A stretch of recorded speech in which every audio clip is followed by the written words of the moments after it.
Radhikaya Tadalaya Krishnaya Krishna Bhaktaya Tad Bhaktaya Namo Namaha Om Namo Bhagavate Vasudevaya Om Namo Bhagavate Vasudevaya Om Namo Bhagavate Vasudevaya Krishnaya Vasudevaya Devaki Nandanaya Cha Nanda Gopa Kumaraya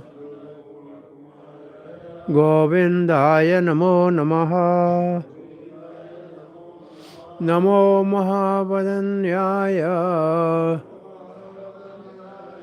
Krishna Prema Pradayate Krishnaya Krishna Caitanya Namani Gauratvishe Namaha Jai Sri Krishna Caitanya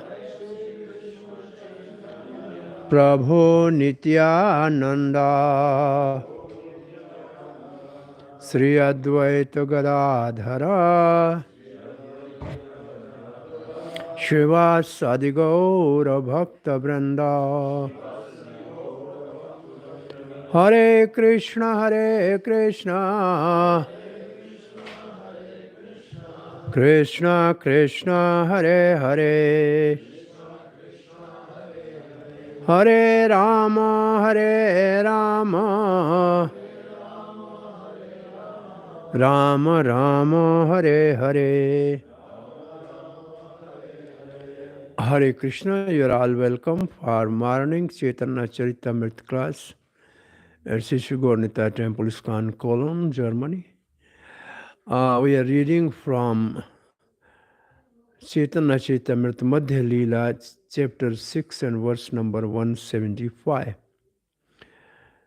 So, the nectarian pastime of Chaitanya Mahaprabhu compiled by Krishnadas Kaviraj Goswami Maharaj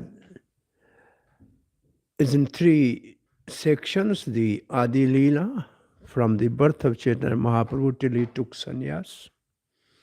Then from after taking sannyas for 6 years, when Chaitanya Mahaprabhu was traveling in different parts of the South India and Vrindavan, that is Madhya Leela, or the middle portion. And the last 18 years, Mahaprabhu was staying at Jagannath Puri, that is called Antya Leela. So we are in section of Madhya Leela. It means Chaitanya Mahaprabhu is traveling. So during his travel, the headquarter was Jagannath Puri. This is also interesting. Hare Krishna, Sadhu, Sadhu, Hanuman, Bhakta Ki Jai. This is an interesting topic, that why Chaitanya Mahaprabhu stayed at Jagannath Puri. He's in a Radha Bhav, Krishna, so why did not go to Vrindavan? So this is a very interesting question, why Mahaprabhu stayed at Jagannath Puri. Externally, because Mahaprabhu's mother Sachi Mata asked Chaitanya Mahaprabhu, since you have taken sannyas, better not to go far away to Vrindavan, stay in Jagannath Puri, because Jagannath Puri is one more room of the Navadip. Every year the devotees go to Jagannath Puri for Rath Yatra, so I will know about your whereabout, so please stay in Jagannath Puri. This was the desire of Sachi Mata. But actually the internal reason is Lord Jagannath is Krishna in separation of Radharani. And Sri Chaitanya Mahaprabhu is Krishna is in the mood of Radharani in separation of Krishna. So when Chaitanya Mahaprabhu and Jagannath, they see one another eye to eye. This is a meeting of Radha and Krishna. Because Jagannath is in separation of Radha. This appearance of Jagannath with open eyes and the limbs inside is when he saw Radharani in separation in Nidhiban, then he came in this form. So this is the form of Krishna in separation of Radharani. And Mahaprabhu is in the mood of Radharani in separation of Krishna. So what he will do in Vrindavan, so Jagannath Puri was the right place where there's everyday meeting of Radha and Krishna. So in Jagannath Puri, the first arrival, what the chapter is, the first arrival after taking sannyas of Chaitanya Mahaprabhu in Jagannath Puri, accompanied by Mukunda, Nityananda, and I think one more, the four were there. They are coming together from Navadip, from Shantipur, by the bank of Ganga to Jagannath Puri. So Mahaprabhu left them all behind, and he immediately ran after seeing the Sudarshan Chakra disc on the top of the Jagannath temple. He ran from there, and immediately, as soon as he entered in the Jagannath temple, he became ecstatically unconscious. And at that time, the chief priest of the Jagannath temple, Sarvabhauma Bhattacharya, happened to be there. And he tasted that he's breathing, so he's in ecstasy. It's not, he's unconscious. And the guards there were thinking he's some crazy person, so they were there to catch hold of him. And so Sarvabhauma stopped them in doing that, and Sarvabhauma arranged to take Chaitanya Mahaprabhu to his own residence.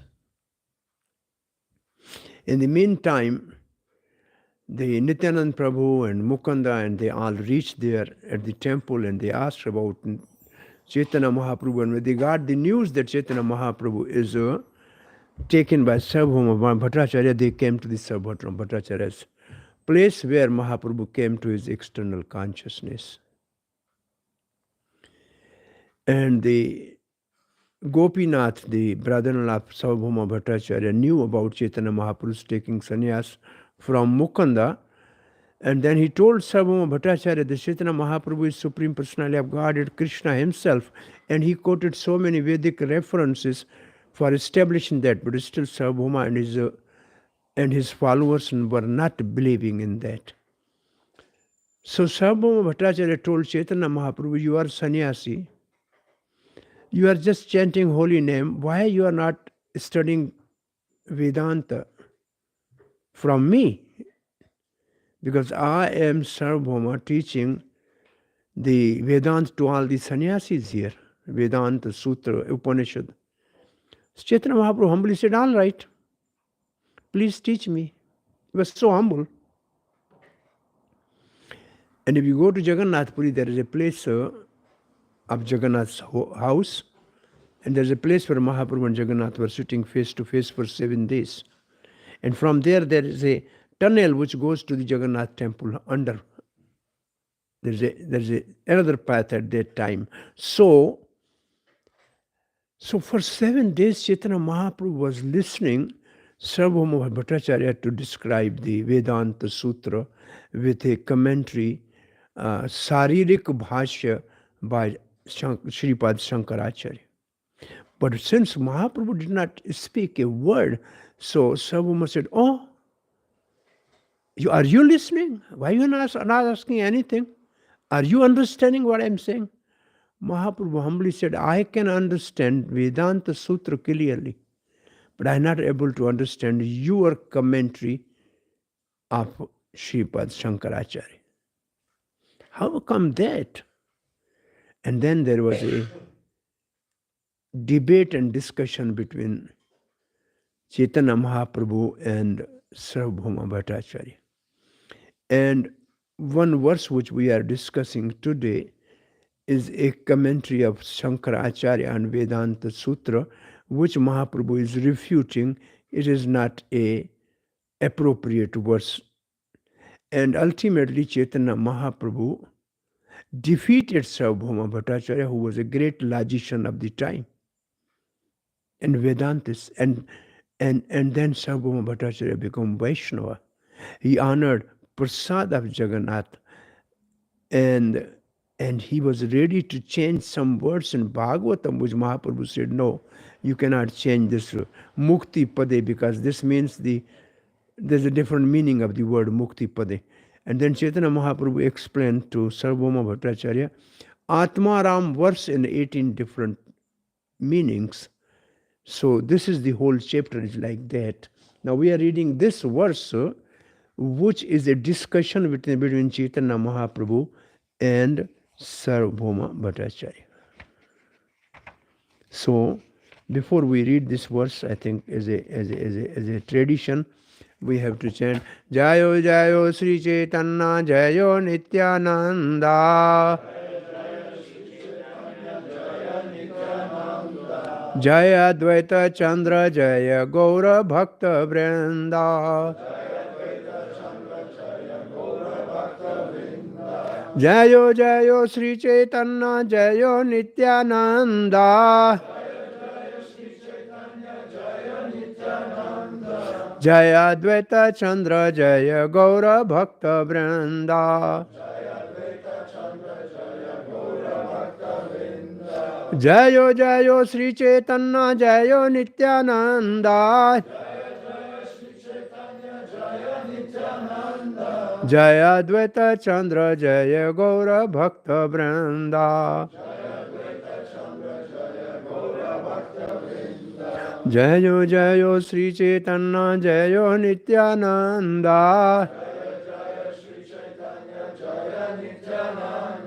Jaya Advaita Chandra Jaya Gaura Bhakta Vrinda Nidai Gaur Premanande. So the verse number 175. Tattvam asi jiva hetu pradeshika vakya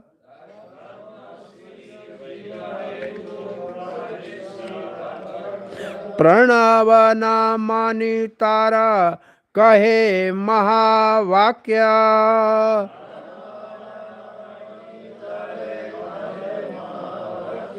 Tat tvamasi jiva hetu pradeshika vakya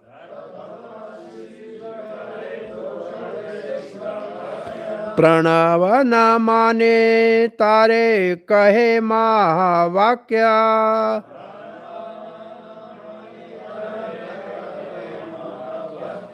Tat tvam asi jiva hetu pradeshika vakya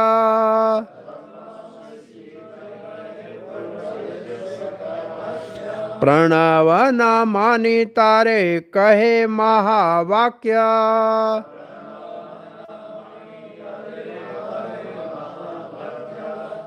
Please repeat.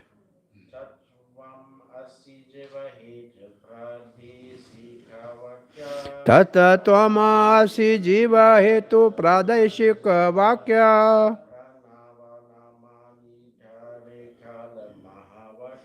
Pranava namani tare kahe mahavakya Tata tvamasi jiva hetu pradeshika vakya Pranavana mahenani tare kahe mahavakya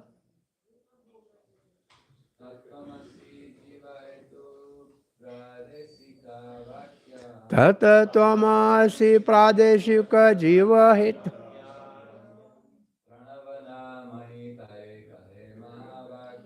Pranavana manitaye kahe mahavakya Tatatvam asi. You are the same. Jiva hetu. For the enlightenment of conditioned soul. Pradeshika.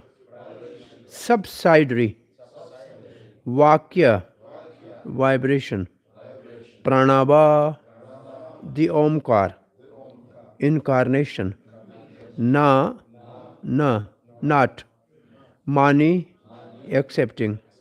Tare, that. Kahe, says. Mahavakya, transcendental vibration. Translation by Srila Prabhupada. The subsidiary vibration, Tattvam Asi, you are the same, is meant for understanding the living entity. But the principal vibration is Omkara. Not caring for Omkara, Shankaracharya has stressed the vibration Tattvam Asi. So before we go to the purport, we should understand few things.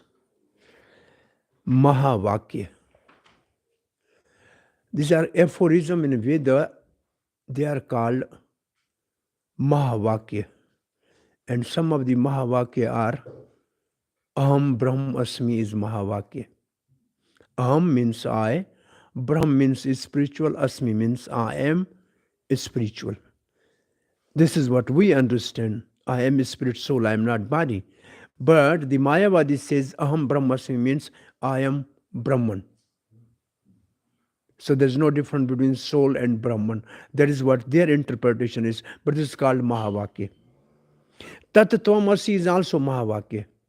I am the same. What are you? I am the same. Tat means God actually. Tvam means Jeev. Asi means yes. The soul and super soul are one. What it means? Tat, generally in Bhagavad Gita, wherever you get word Tat, it means Supreme Lord. And Tvam means living entity. So this is also Mahavakya. We have in Bhagavad Gita one nice Mahavakya. Tasmat sarveshu kaleshu mam anusamra yudhyacha is Mahavakya. All the time remember me and perform your duty. This is a Mahavakya of Bhagavad Gita. It's for all times. Always remember me and work and do your prescribed duty. This is a Mahavakya of Bhagavad Gita. So for Mahavakya, there must be the name of the Supreme Lord somewhere.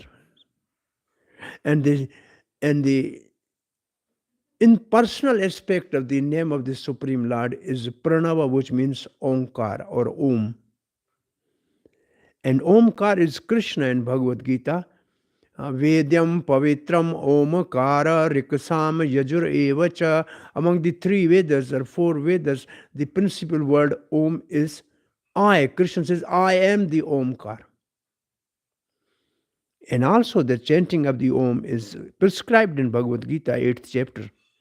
Om iti ekaksharan viharan mamanusamra. Always chanting Om and remembering me, mamanusamra. Mam means me, means Krishna. Anu means following. Sumra means remember. When you chant even Om, you remember me. So when we do some Vedic ritual, then even in front of Hare Krishna, we have to say Om Hare Krishna, Krishna Krishna Hare. Because the Om has to be added as a seed word, which is the symbolic representation of Supreme Lord. So without Om, the Vedic mantra is not complete. This is the standard. So now, in this light, we are reading the Srila Prabhupada's purport. Tattvam Asi is accepted as primary vibration by one who does not accept Pranav, the transcendental sound vibration of the holy name of Lord, as the chief principle in Vedic literature. So in Vedic literature, the chief principle is Pranava. Pranama sarva vedeshu, shabda khaye purusham. This is the 10th chapter of Bhagavad Gita. Veda, Pranava sarva vedeshu. I am the Pranava or Omkar in all the Vedas. So, the one who does not accept the Omkar, which is primary representation of Supreme Lord, In the beginning, he may say Tattvam Asi, which means I am the same. And the meaning of Tattvam Asi from the perspective of Chaitanya Mahaprabhu is now described as a different. By word jugglery, Shankaracharya tried to create an illusory presentation of Supreme Personality of Godhead in his relationship with living entity and cosmic manifestation. So, three things. Shankaracharya has created illusion. So by now we know from Padma Purana, where Shankaracharya is telling to Parvati, his consort, that I have to appear in Kali Yuga as Shankaracharya to bewilder and illusion the atheistic Buddha philosophy or Sunyavad. So now, at the beginning of Kali Yuga, first the Brahmins, they were on pretext of Vedic injection only interested in animal sacrifice and killing the animals, not knowing actually the proper Vedic rituals. So to stop that killing of the animal in the name of sacrifice on the pretext of Vedas has to be stopped. Therefore Buddha appeared, because they went to the minus side of the Vedic literature in a reverse. So Buddha came, though he is an incarnation of Supreme Lord, but he negated Veda. I don't accept Veda. You become simply non-violence. Don't kill. And then he gave the philosophy that is called Sunyavad, which means zero. So from negative, Buddha brought to zero. Sunyavad. Sunyavad means there is nothing after death. Everything is here and everything is zero. But as in our Bhakti Rasamrita Sindhu, Rupa Goswami says, we accept Buddha as incarnation, but we don't accept his philosophy. It is atheism, because he is negating the Vedic literature. So now, the second phase, Shankaracharya, as Lord Shiva, who is a Param Vaishnava, came and he driven the Buddhas out of India. And he gave one. From zero, he brought it to one. Advaitavad. Advaita means one. No second. So what he said is, there's no difference between the living entities and Brahm. Sarva Khalido Brahm is his vakya. Sarva means everything. Akhalida Brahm. Whatever you see all around is nothing but Brahm. And in our Bhagavatam, Prabhupada writes, when Brahma stole the calves and cowherd boys, then Krishna become cowherd boys and all the calves. That is actually, he is Brahm. Everything is Brahm. Everything is Krishna. That is the meaning of Sarva Akalido Brahm. This is the Shankaracharya's proposition that everything is Brahm. So Jeev, and according to the living entity and the absolute truth, or Supreme Lord, he said there's no distinction. They are one. Huh? That's our Leela here today. That is our? Leela. Leela. If everything is the Lord, then we are performing Leela. Yeah. So, and the Jagat, what about the material world? Mithya. Brahma Satyam Jagat Mithya. This is the teaching of Shankaracharya. Brahma Satya. It means Brahm is truth. It is only truth. And Jagat Mithya, this material world, is false. So these are the three things in this line. The Supreme Lord, the living entities, and the material world. This is what Shankaracharya gave the explanation, that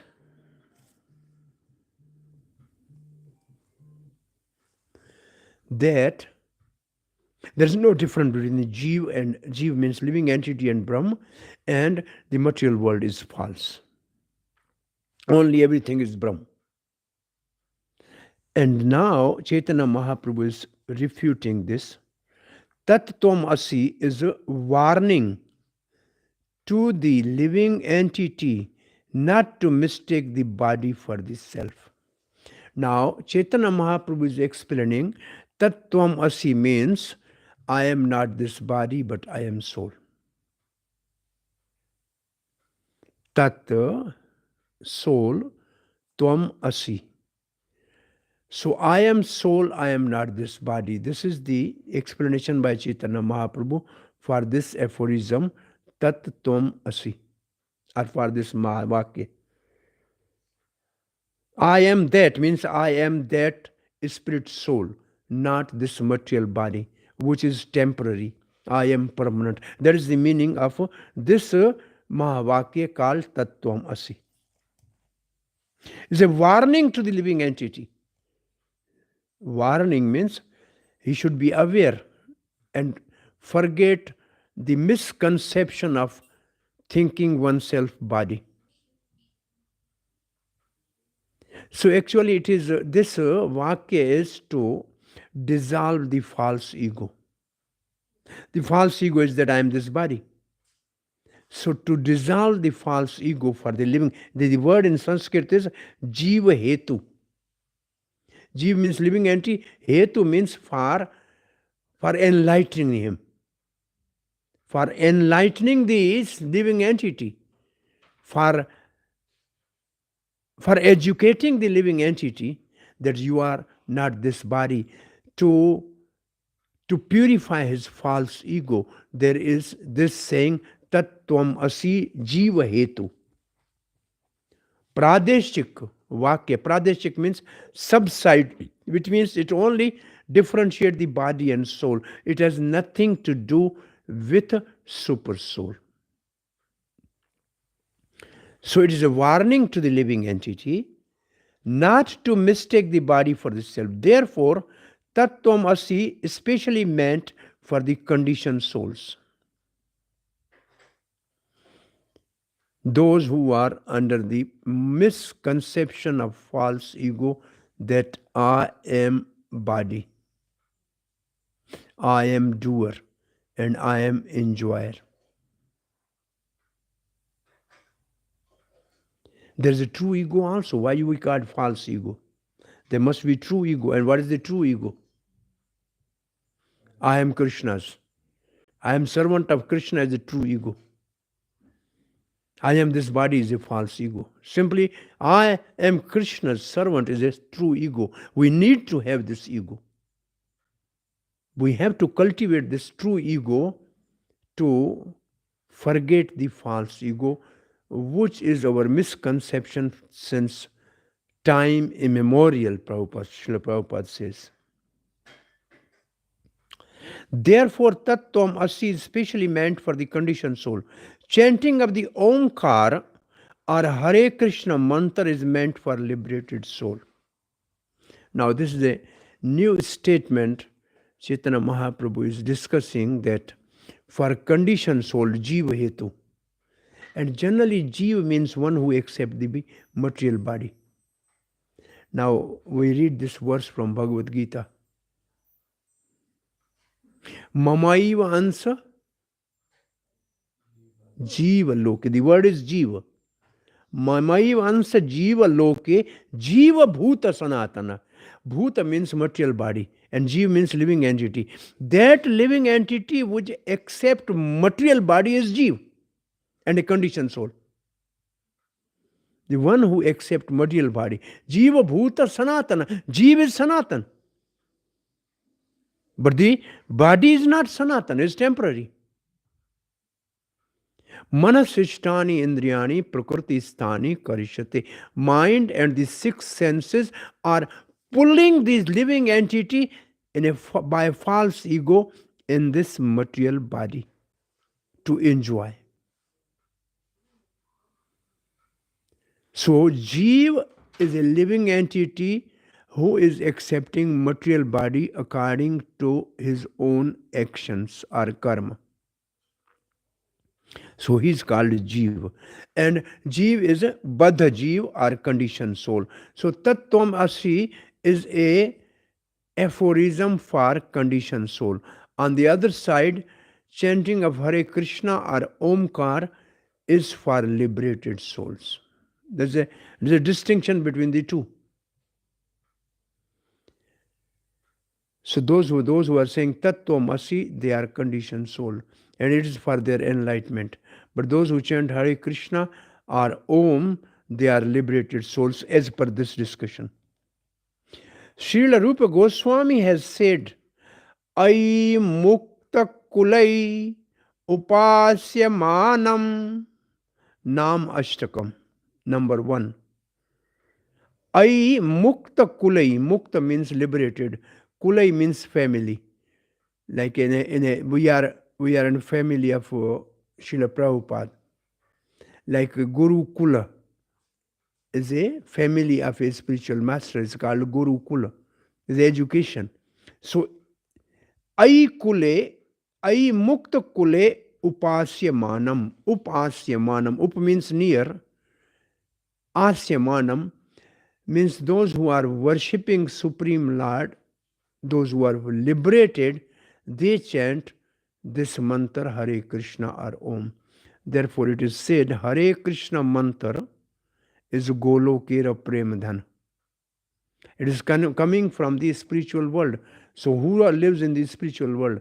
Liberated souls. So this is chanted by liberated souls. Hare Krishna mantra hai Radhara Tantra.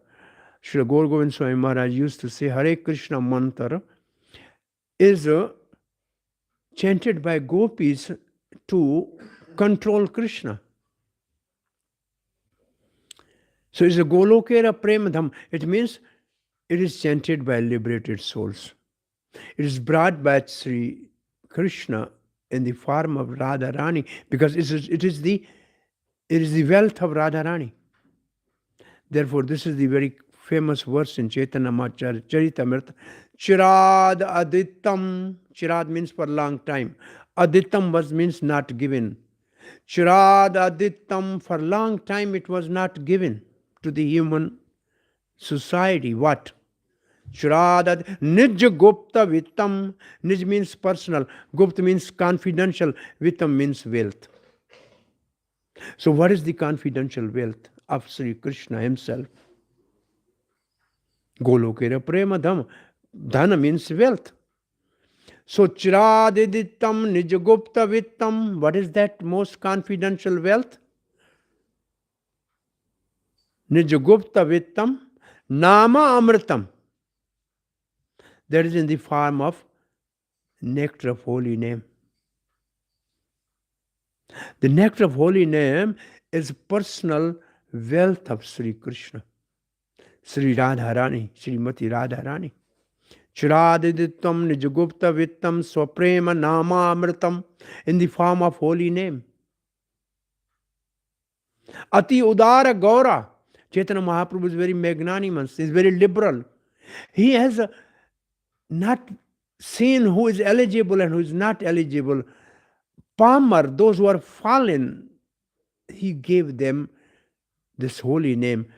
He made the garland of holy name and he garlanded everybody with this holy name. This is the verse in Chaitanya Caritamrita.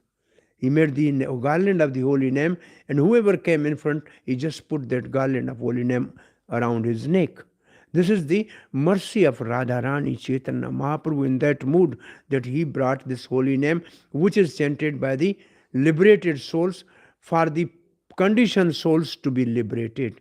And how we can be liberated? Cheto Darpan Marjanam, by cleaning process. And cleaning process is, what is the contamination? Contamination is influence of three modes of material nature. That is contamination. So by chanting holy name, we cleanse the heart from heart, which means inner senses, which means antakarna, which means mind, intelligence, false ego, and consciousness. This whole together is called heart. It needs to be cleansed from the influence of three modes of material nature. And when it is cleansed, it comes into its pure state. And that pure state is Krishnera Nitya Das. That I am the eternal servant of Krishna. As soon as one comes into his own constitutional position as a servant of Krishna, then his chanting of Hare Krishna is a pure state. So therefore, we have three stages of chanting Hare Krishna. With offenses, Nam Abhas as a semblance, and a pure name. The pure name is chanted when one is liberated. So devotion actually starts after liberation. Brahma bhuta prasannatma na sochati na kankshati samasarveshu bhuteshu madbhaktim labhate param. After the Brahma stage, one can practice pure, unallied para bhakti or transcendental devotional service. So how can one come to this stage of Brahma? Avibhicharena bhakti yogena sagunan samataitan brahma bhuyaya kalpate. By simply rendering unalloyed devotional service, one transcends the three modes of material nature and come to this stage of Brahma. And then he can practice really pure devotional service. So, liberated soul chant means, therefore it says, Bahu janam yadi kare sarvan kirtan tabi na paye Krishna pade prem dhan. Every day in the morning when we chant the offenses, we say this verse, Bahu janam, for many lifetime, yadi kare sarvan kirtan, he may hear, he may chant. Tabi na paye Krishna pade, still he will not get the love of lotus feet of Krishna until unless he chant in a pure state. The pure state, that is actually liberated person. So these Goswamis, when they were chanting, they were in liberated state. Because they are liberated souls. So when they chant, they say, Prabhupada, they are liberated souls. They brought us here, and therefore when we chanting in the beginning, it's like a unripe mango. This is a mango, but it's an unripe mango. We don't have a taste of that juice. But as soon as we, by practicing of this sadhan bhakti, in which chanting of the holy name, hearing of Bhagavatam, association of devotee, worshipping the deity, living in the holy dham, by that we purify ourselves, and then we chant holy name, and then it is all ecstatic. It is a higher taste. We reach to that stage. That is for liberated people. Thus the holy name of Lord is chanted by liberated soul. Similarly, Parikshat Maharaj says, Nivartat Rishai Upagiyamanat. This is the verse in 10th canto. Parikshat Maharaj is addressing Sukdev Goswami. Nivartat Rishai Upagiyamanat Bhav Aushadi Srota Manodbirama. You, Sukdev Goswami, are beyond three modes of material nature. And we know Sukdev was already Brahma realized. Sukdev was already at this stage of Brahma realization. Then, when he is speaking Krishna Katha, he is in a pure state of Nivarta Traya. Nivarta means free from. Trishai means desire. He has no material desire of sense gratification. When he speaks Krishna Katha, there is a medicine entering through the ear. Shrota Manobhirama. Hearing is very pleasing to the ear. This hearing of Krishna Katha, there are 7 benefits of hearing Krishna Katha, particularly Krishna's childhood pastime. This is described in the 10th canto, 7th chapter, verse number 1 and 2. Of the 7 benefits, the last 3 benefits are Sattvam cha shuddhet, our existence is purified. And the next, Harao Bhakti, one become devotee of Lord Hari. And the last benefit is Tata Purusha Sakhyam, then he become friend of the devotees of the Lord. So actually the best and the last benefit of hearing Krishna Katha or chanting holy name and hearing holy name is to have friendship with devotees of Supreme Lord. Tad Purusham Sakhyam. There are 4 more benefits before that. And the last 3 benefits are Sattvam cha Shuddhyet. Our existence is purified. And this is same thing is spoken very famous verse of Rishabdev. Sattvam cha Shuddhyet. Tapo divyam putraka yena sattvam cha Shuddhyet. Please do the transcendental austerities by which you can associate with Supreme Lord. And your existence is purified, and then you will get Brahma Sokhyam Anantam, then you will get unlimited happiness. The happiness of senses is temporary.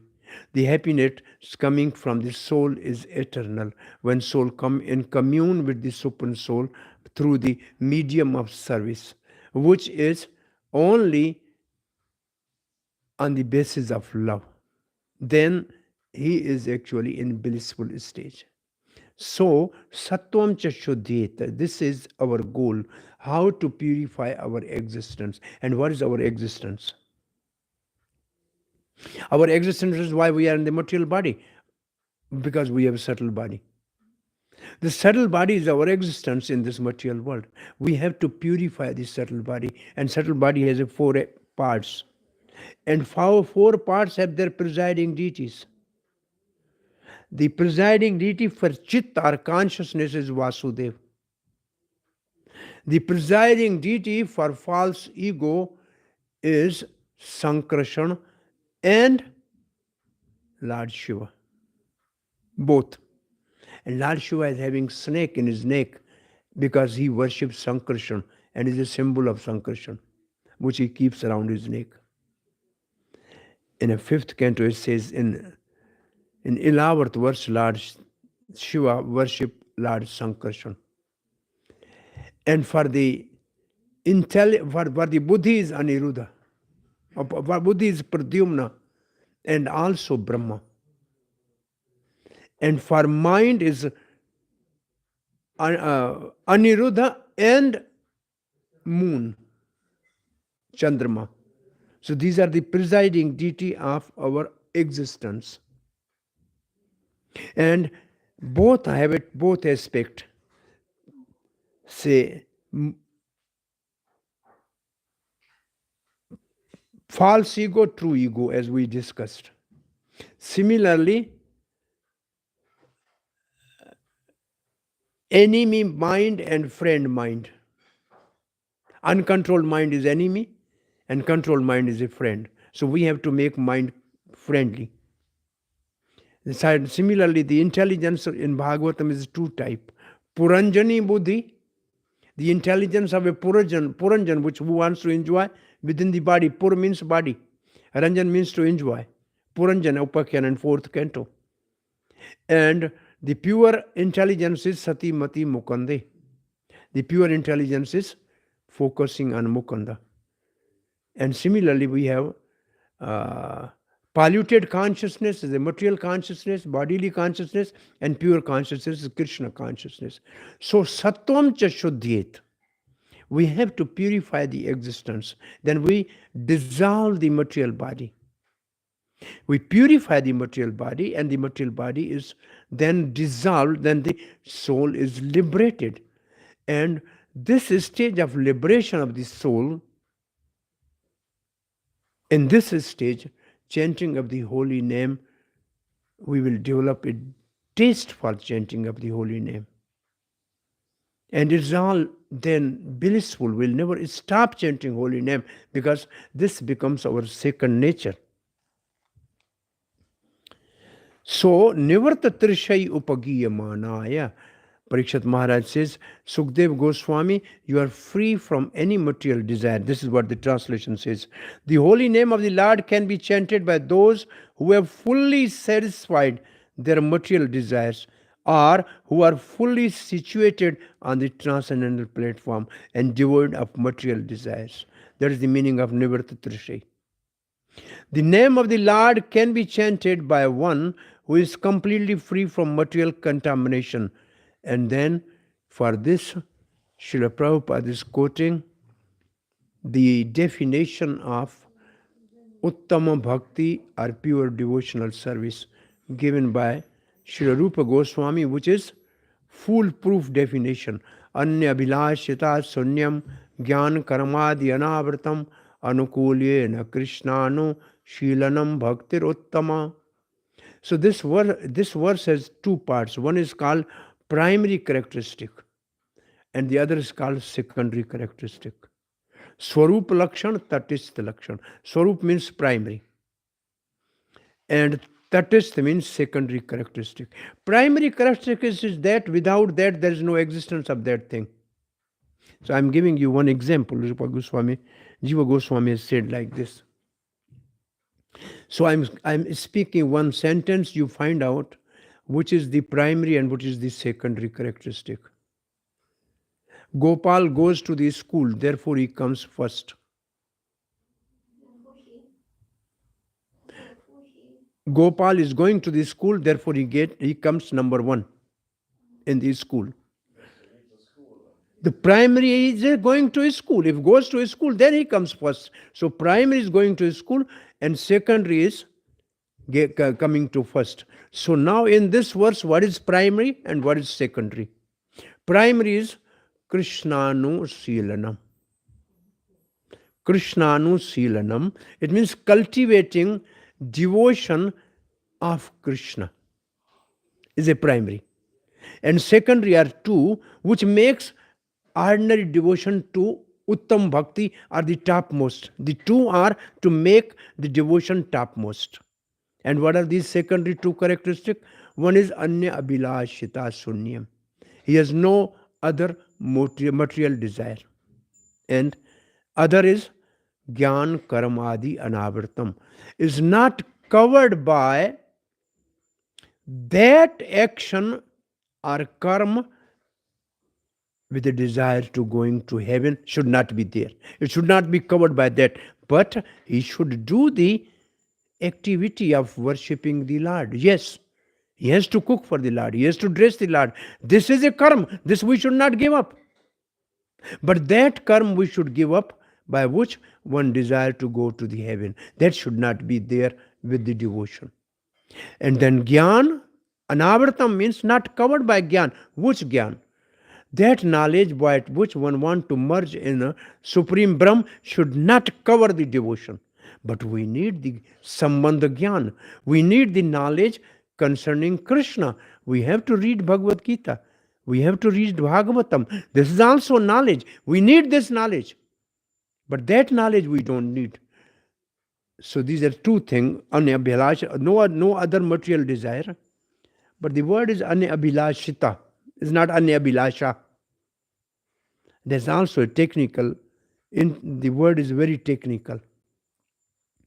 Like Draupadi in a difficulty, she called Krishna for her chastity, for covering her body. That is a desire, but this desire is not regular desire. It's in an emergency, some situation, you call Krishna, it's not against devotion. So this type of desire, which is not repeated, which is not for some material enjoyment, is not against bhakti. But the desire is, everyday desire is against bhakti for some sense gratification. So I think there's some very funny thing, desire is not against bhakti. I think Maharaj was saying in a class, one Western devotee came to Vrindavan and he has a good feast, and then he went to the Loi Bazaar for purchasing and he got his stomach upset. He said, Krishna, please save me till I reach to the home. This is a desire, but it's not desire against bhakti. Such type desire is no problem. So there are some desires which are not against bhakti. But then there is a anukulyena. Favorably think of Krishna. Kansa was thinking of Krishna, but not favorably. Therefore, Kansa's devotion is not pure. Mother Yashoda was unfavorable to Krishna when she put breastfeeding Krishna down it was not favorable, but the intention was to save the devotee of Krishna. The milk which was boiling were a devotee of Krishna. Now, Yashoda thought that Krishna is my son. My milk I can feed anytime. But that devotee who is going to serve Krishna, I have to save the devotee first. So, before Krishna's service, if we serve the devotee, Krishna may apparently don't like this, but this is the highest devotional service. So Yashoda was trying to save the milk which was for Krishna's service because the devotee. So to protect and serve devotee is more. Krishna says those who say, I am your devotee, I don't know them. But anybody who say, I am the devotee of Krishna, Krishna accept them as his own devotees. So Chaitanya Mahaprabhu says, for our bhoot shuddhi, you know what bhoot shuddhi? Bhoot means material, our existence, and shuddhi means to purify. How to purify our material identification?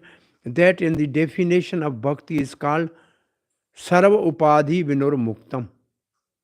Sarva means all, upadhi means designation, vinur muktam means especially cleans up all false identification. So what is my false identification?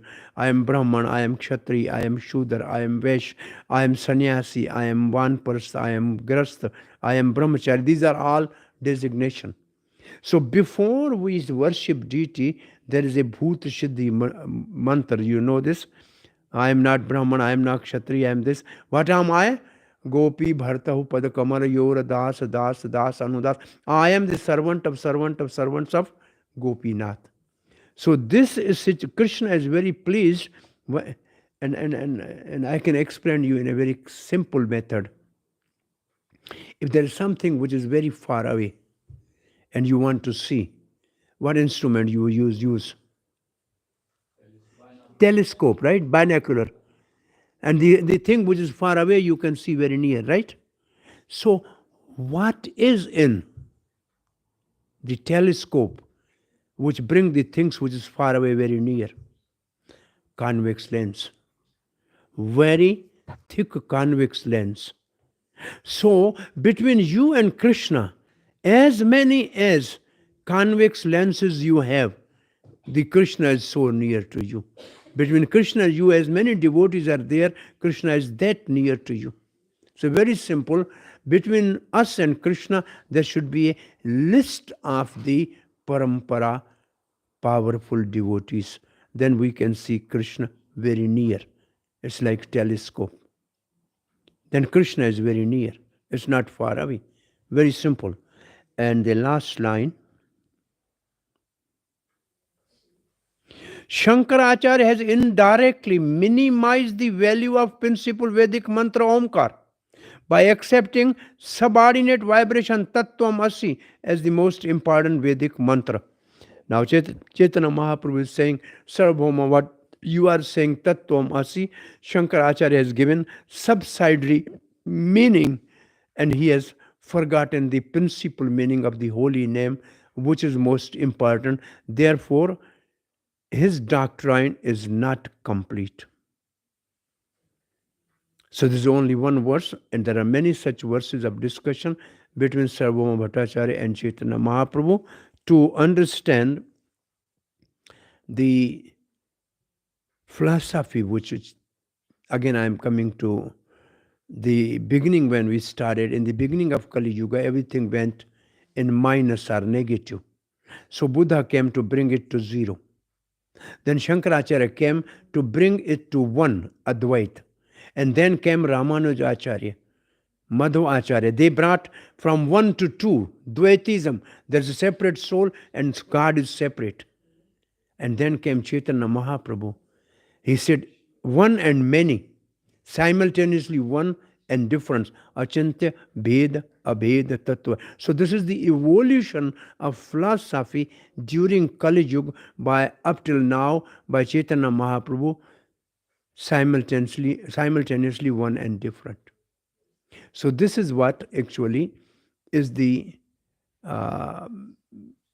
point which Chaitanya Mahaprabhu is making and defending the true nature of Vedic philosophy, worship of the holy name rather than secondary world jugglery, which Prabhupada has used the word, Shankaracharya used the word jugglery, because he came for that purpose. It was his intention to illusion the people. And he was perfect in that. And he drew the Buddha out of the, at that time, from Bharatavarsha, from the Indian subcontinent, he drew the Buddha out. And Buddhas, they came after Afghanistan onward to Japan and all other parts. So Buddhism came out to these different parts. So this was the purpose of Shankaracharya's appearance. So here this topic is over. Ei mate kalapita bhashya shat dosha dila bhattacharya purava paksha apara karila. In this way, Mahaprabhu he showed hundreds deficiencies or defect in the philosophy which Bhattacharya was explaining or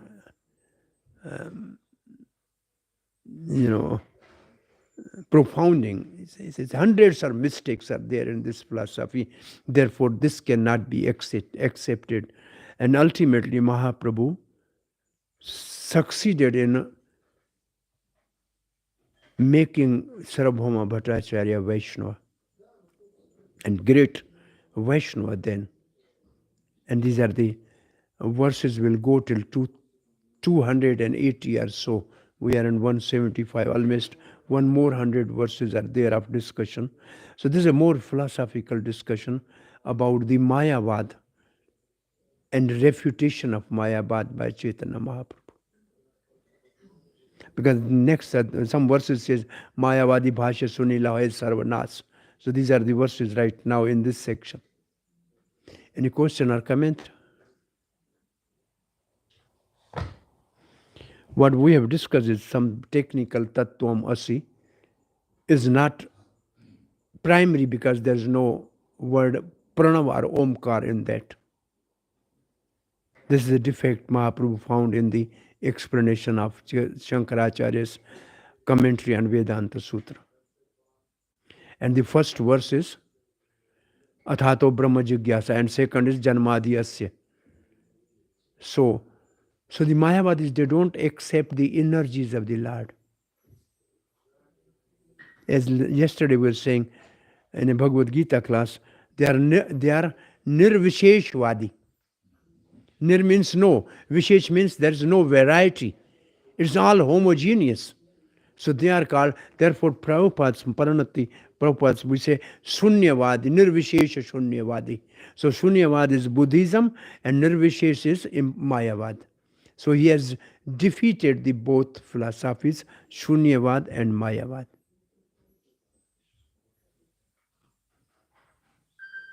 Any question or comment? This is a very technical class. Yes, Nitai Nimai Das. Nimai Sachi Sutta Das. When one chants Hare Krishna, suppose if one commits some offense like to the devotees, it is said the devotional fever is destroyed. So my question is, how can devotion be destroyed? Some say that it's not destroyed, it's just doesn't grow or something like that. It means what you are saying, when we hear the Mayavad philosophy, how devotion is destroyed? No. No, when someone offends devotee. This is among the offenses towards holy name, the worst offense and most often committed offense is Vaishnava aparadha. And this is compared to mad elephant. Your creeper of devotional service is very tender. And if the mad elephant goes, then it is uprooted like anything. So Vaishnava aparadha is hatha mati. Hatha means elephant, mati means intoxicated elephant. So when intoxicated elephant enter into the garden where there are tender creepers, they are completely destroyed, uprooted like anything. So this is the most of the offenses we don't know, we don't do. Out of the 10 offenses against holy name, the most dangerous offense is offending Vaishnava, which every day we discuss like that. At this stage, I think it destroys the creeper of devotion. It means what actually happens is when we offend some Vaishnava, then this holy name doesn't manifest its influence or effect or ecstasy which we get, and then we become, so nothing happening, let's go, and then because of enmity with the devotee, we'll give up the devotional service on our own. Many devotees have given up the devotional service because they have differences with the devotees. So the devotional service finished. They left. Now they should understand that I have not come in the Krishna conscious movement because of so and so person. I came to love and serve Krishna. So even we may have differences, still we have a unity because our goal is one. Therefore, we should have unity in diversity. We may have a diverse opinion, we may have a different opinion, but we are united because our goal is one. Therefore, it's better we should openly speak something without offending somebody. The intention should not be to offend. Intention should be to put our own point of view, which may not be accepted, no problem. But most of the time, devotees only speak about other devotees. That is their disease. And unknowingly, they do offense. So in one of the verse in Bhagavatam says, because devotion is destroyed by Vaishnava aparadha, therefore, we don't know who is Vaishnava. It's very difficult. Kriya mudra vigyana jane. Vaishnava kriya mudra vigyana jane. We cannot know by characteristics who is Vaishnava. He may not look like dhoti kurta and something like, but he may be a great Vaishnava. Therefore, Bhagavatam says, it is better not to disrespect any living entity. Just to avoid, who may be Vaishnava, we don't know. Therefore, it is better amanina manadena. Never respect, but give respect to all. Don't offend anybody. Because who is going to be Vaishnava, we don't know. This is the Bhagavatam verse. A couple weeks before I was giving some class. It says, because we don't know who is Vaishnava, and because by offending Vaishnava, we destroy our devotional service, therefore we should respect all. Very safe. And that's what Mahaprabhu says, amanina manadena. You give respect to everybody. Be humbler than blade of grass, become more tolerant than tree. So we should be tolerant if somebody offends us rather than counter offense. So the principle one, if we learn, this is what Prabhupada said, if we become like honey bee and get sweetness from everybody, good qualities in everybody, then we are safe. If we become a fly and find out the only, wounds in others and dirty things in others, then what is a disadvantage? If you find fault in somebody, that fault will come in you. So you are inviting somebody's fault in you. Why you do that? Better you see the good quality, let the good quality come in you. So there's a technical word, we should be guna grahi. Guna means good qualities, grahi means to accept. We should only accept the good in others. This is what Prabhupada did. He has all the young, 18 years hippies, not Brahmins, not having tilak, not having sikha, not cultured in a Vedic system, but he saw only one good thing in them. They have some desire to serve, and they are ready to chant holy name. They are open. So he saw only the good thing in them. There were so many drawbacks in them, but Prabhupada did not see that. Because Krishna did not see the poison on the breast of Putana. He saw the milk offering like a mother. So he did not see the bad thing, he only see the good thing. And he gave the good destination to Putana. Dhatri Gati, like a mother.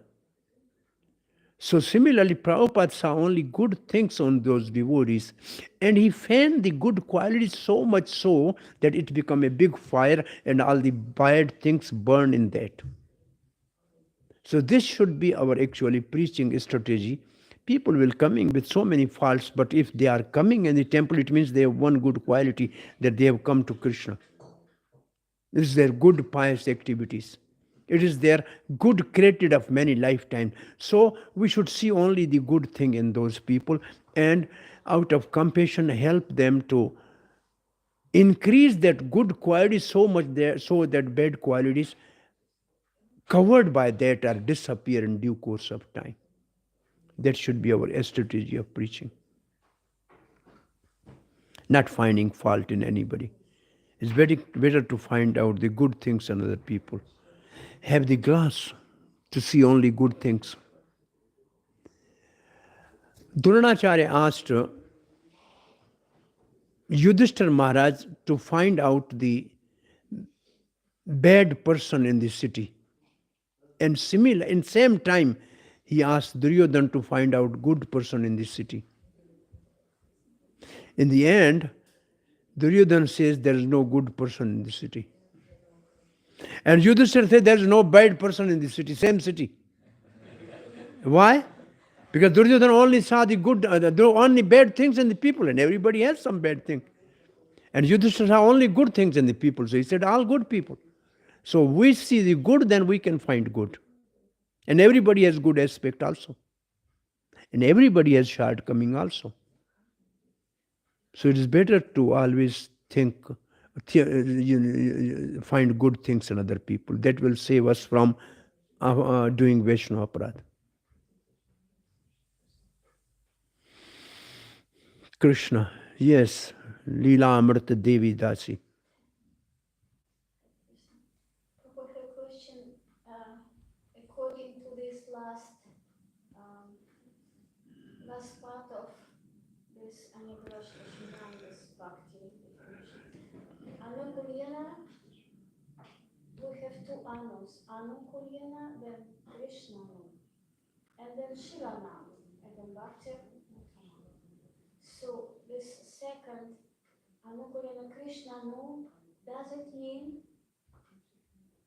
because it means to serve Krishna and the devotees and Krishna. And Anakurina Krishna, does it mean to follow the acharyas? And Shilanam, is it the great greed to be Cultivation. Shilanam means cultivation. greedy to come to Bhakti Uttama. Shilanam is greed, so very, very strong desire. So how to understand these two parts? Anu generally has the one meaning to follow. So we should worship Krishna in following the footstep of previous acharyas. There's a one meaning of Anu. Anu means to follow. And Anu also means continuous. It should be continuous, uninterrupted. Anukulyena Krishna anu Shilanam. Shilana means cultivation. Prabhupada says cultivation means cultivation of the field. So cultivation is done by three things. By the activity of the body, by the activity of mind, and by the activity of the words. And here, for Anushilam, Srila Prabhupada writes in Nectar of Devotion, words by words we only glorify Krishna or chant his holy name. That is Anushilanam of the words. Then he said, Anushilanam of body is only when we take initiation. When we take initiation, then our body can be used in service of the Lord by cooking, for doing something. So initiation is essential for for engaging the body in service of Krishna.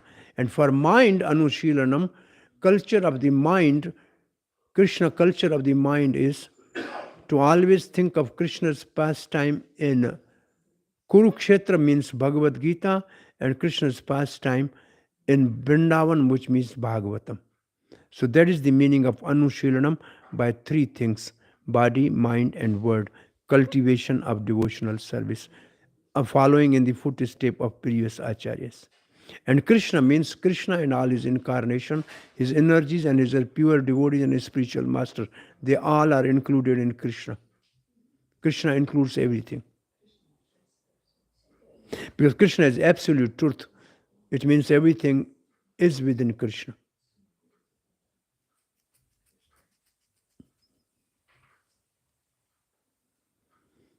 Anukulyena, favorably, Krishna Anushilanam, rendering devotional service or cultivating, because the seed of devotional service is given by a spiritual master, then we have to cultivate by watering this regularly, by hearing and chanting. And then there are unneeded weeds, we have to take them out.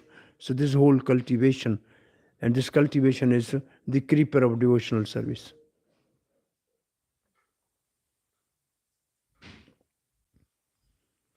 Any other question or comment?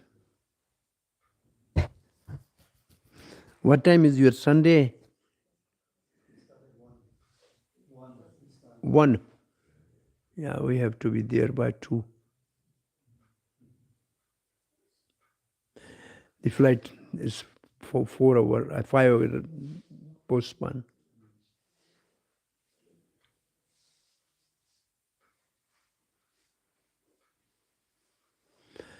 Okay, Chaitanya Charitamrita ki jai. Chaitanya Charitamrita, once Srila Prabhupada was coming out in Kolkata, and there was a nice Bengali sweet, rasgulla and sandesh. So she said, Prabhupada, Swamiji, nice Bengali sweet. Prabhupada said, what is the Bengali sweet? He said, rasgulla, sandesh. Prabhupada said, there's only one Bengali sweet. He said, what is that? He said, Chaitanya Charitamrita.